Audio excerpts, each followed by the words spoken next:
Dello a gépben. Start, elindult az 1200 méteres verseny, a viharsarok handicap. Nagyon jó startot vett ezúttal is Vincent elment vezetni, mellette Prairie Hill. Vincent, Prairie Hill tenkes kapitánya.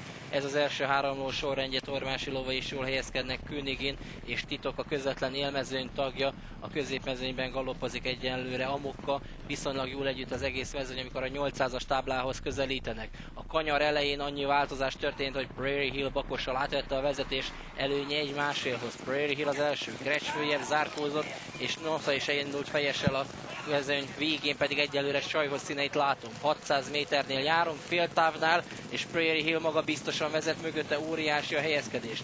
Prairie Hill vezet, jön kívül Königin.